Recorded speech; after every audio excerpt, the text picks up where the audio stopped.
안녕하세요, 여러분. 오늘도 건강하게 잘 지내고 계시죠?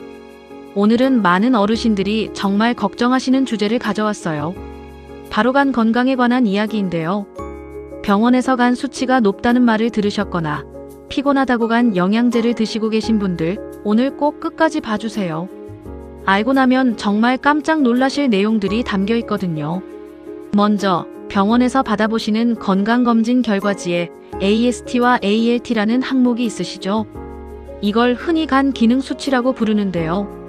사실 이 두 수치는 간 기능을 보여주는 게 아니에요.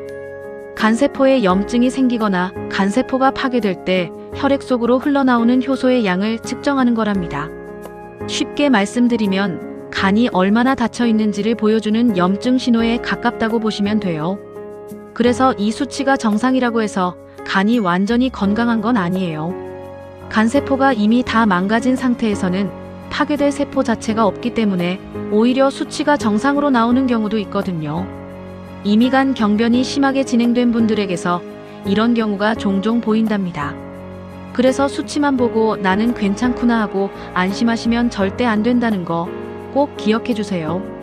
정확한 간 상태를 알려면 알부민 수치, 혈액 응고 시간을 보는 프로트롬빈 타임, 혈소판 수치, 그리고 감마 GTP 수치까지 함께 살펴봐야 해요. 여기에 초음파 검사나 간 탄성도 검사 같은 정밀 검사도 함께 받아보시는 게 좋아요. 간 탄성도 검사는 간이 얼마나 딱딱해졌는지, 즉 섬유화가 얼마나 진행됐는지를 확인하는 검사인데요. 요즘은 비교적 간편하게 받으실 수 있답니다. 자, 어르신들 잘 따라오고 계시죠? 이번엔 많은 분들이 오해하고 계신 피로와 간 영양제 이야기를 해볼게요. 피곤하면 보통 간이 안 좋은가? 하고 생각하시는 분들이 많으시죠? 그런데 실제로 만성 피로로 병원을 찾으시는 분들 중에서 진짜 간 질환이 원인인 경우는 100명 중 단 1명 정도밖에 안 된답니다. 나머지 대부분은 수면 부족이나 우울증, 과로 또는 갑상선이나 콩팥 문제가 원인이에요. 그런데 피곤하다고 무작정 간 영양제나 간장약을 드시면 어떻게 될까요? 일시적으로 간 수치는 좀 낮아질 수 있어요. 하지만 정작 피로를 만들어내는 진짜 원인을 찾을 기회를 놓치게 된답니다. 마치 화재 경보기가 울리는데 불을 끄는 대신 경보기 소리만 꺼버리는 것과 똑같은 거예요. 요즘 많이들 드시는 우르사나 밀크시슬 같은 영양제들, 물론 담즙 배출을 돕거나 간세포를 보호하는데 어느 정도 도움이 되긴 해요. 하지만 이미 딱딱하게 굳어버린 간, 즉 섬유화가 진행된 간을 다시 원래대로 되돌려주는 치료제는 아니에요. 보조적인 역할을 할 뿐이지 근본적인 치료와는 다르다는 점을 꼭 알고 드셔야 해요. 그럼 이번엔 정말 중요한 이야기를 해드릴게요. 간을 망치는 진짜 주범이 뭔지 아세요? 많은 분들이 술만 안 마시면 간은 괜찮겠지 하고 생각하시는데요. 물론 술이 간에 나쁜 건 맞아요. 그런데 사실 요즘 간 질환의 가장 큰 원인은 술이 아니에요. 바로 대사 이상 지방간이랍니다. 비알코올성 지방간이라고도 부르는데 술을 전혀 안 드시는 분들도 걸릴 수 있어요. 그럼 지방간을 만드는 가장 큰 원인이 뭔지 아세요? 많은 분들이 기름진 음식을 떠올리시는데 사실은 밥, 빵, 면 같은 탄수화물이 훨씬 더 큰 문제예요. 특히 과일 주스나 믹스 커피에 들어있는 액상과당이 굉장히 위험한데요. 일반 설탕이나 포도당은 온몸의 세포가 함께 나눠서 에너지로 쓰는 반면 과당은 거의 전부 간으로 곧장 들어가서 중성지방으로 바뀐답니다. 다른 곳에서 쓰이지 않고 간에 쌓이는 거예요. 그래서 건강에 좋다고 드시는 과일 주스 한 잔이 오히려 간에는 부담이 될 수 있어요. 또 하나 몸에 좋다고 드시는 칡즙, 헛개나무즙 같은 농축즙들 있으시죠? 이런 즙들을 너무 많이 드시면 오히려 간이 해독하는 용량을 넘어서서 독성 간염을 일으킬 수 있어요. 좋은 것도 지나치면 독이 된다는 말, 간에도 딱 맞는 말이랍니다. 이번엔 음주 습관에 대해 솔직하게 말씀드릴게요. 의학적으로 건강에 전혀 해롭지 않은 음주량은 없어요. 종류가 맥주든 막걸리든 와인이든 한 잔도 안 마시는 것이 가장 안전하다는 게 현재 의학계의 공식적인 입장이에요. 그런데 한 가지 여쭤볼게요.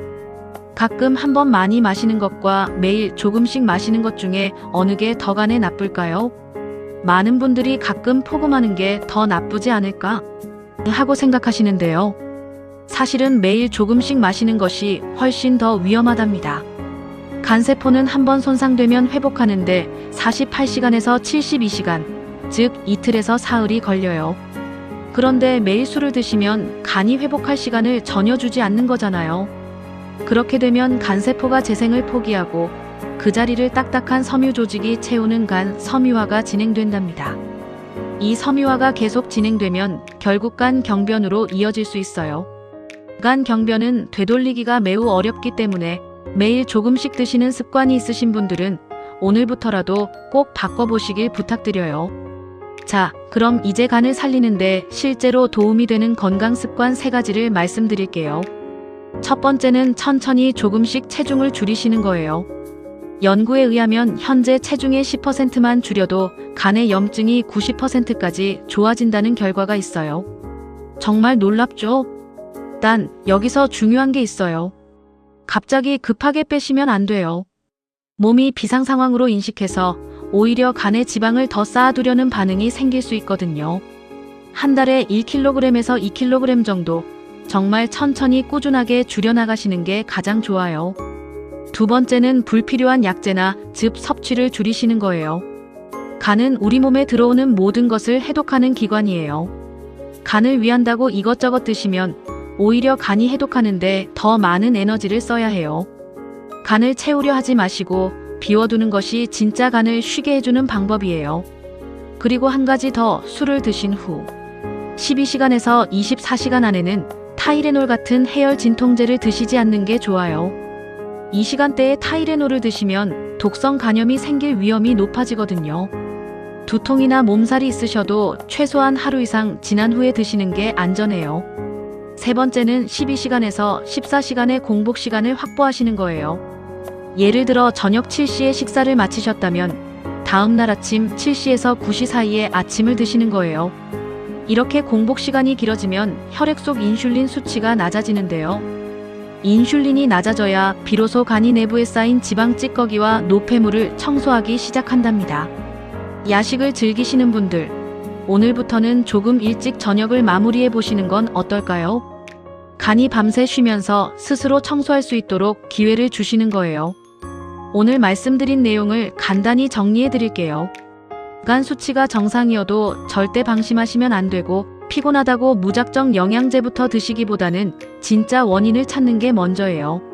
술보다도 탄수화물과 과당이 지방간의 더 큰 원인일 수 있고, 매일 조금씩 드시는 음주 습관이 특히 위험하다는 것도 기억해 주세요. 그리고 체중을 천천히 줄이시고 간에 불필요한 부담을 주지 않으시고 공복 시간을 충분히 확보하시는 것. 이 3가지가 간 건강을 지키는 진짜 방법이에요. 오늘도 이렇게 끝까지 봐주셔서 진심으로 감사드려요.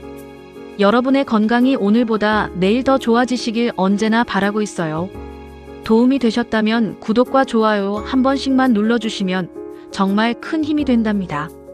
다음에 또 유익한 건강 정보로 찾아올게요. 건강하게 지내세요.